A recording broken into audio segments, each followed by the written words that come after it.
Welcome back everyone to the mill restoration. This video has been a long time coming. It's so good to finally have the chance to post more videos and continue to share our restoration journey with you. Just a brief recap about where we left off.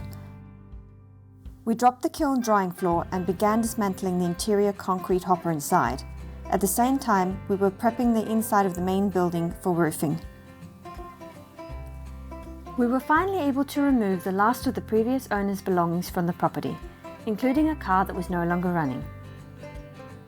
Before the roll-on roll-off ferry in the 1980s, islanders used to push their broken down cars into the sea as it was a logistic nightmare trying to get them to the mainland.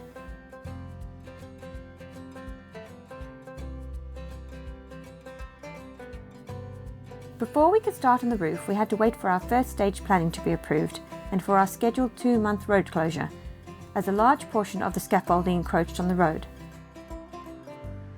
By late July-August, we began the mammoth task of dismantling and re-roofing the main mill building. First to come off was the slates, then the old felt membrane.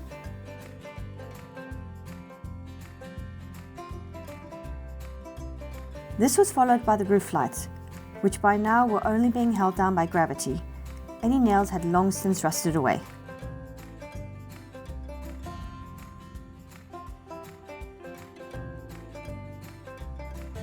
We worked on one half of the roof at a time to ensure we had a protected area to keep the majority of our tools dry.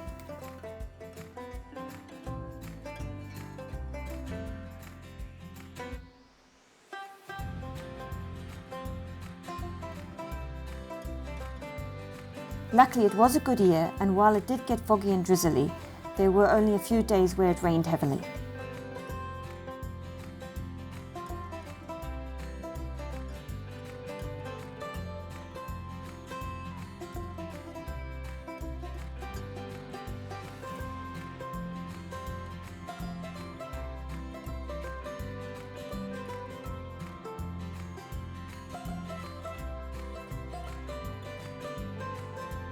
We tried to salvage as much as we could, but many of the beams were just too far gone.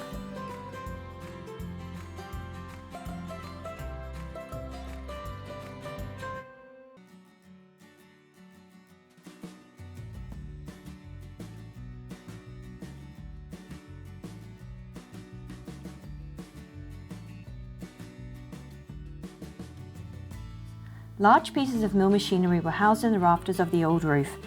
We were allowed to take them down while we replaced the roof, but as part of a listed building they were not allowed to leave the site.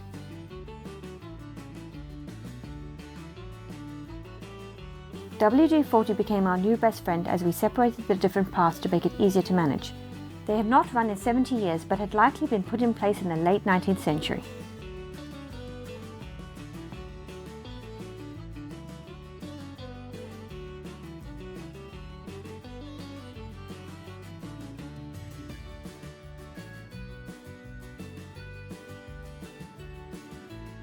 As you can see, some of the rafters didn't even survive being lowered to the top floor.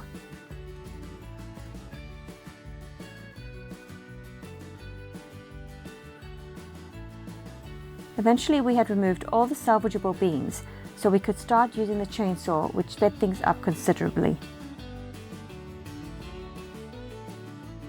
Down on the ground I began steam cleaning the slates ready for them to be put back up on the new roof.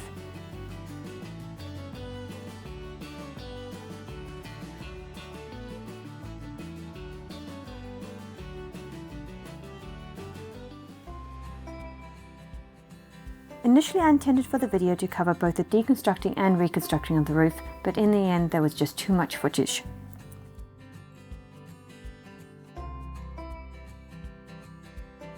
Thank you again for continuing to follow our restoration progress, and hopefully the next video won't take quite so long. Hope you all have a fantastic new year and see you in 2023.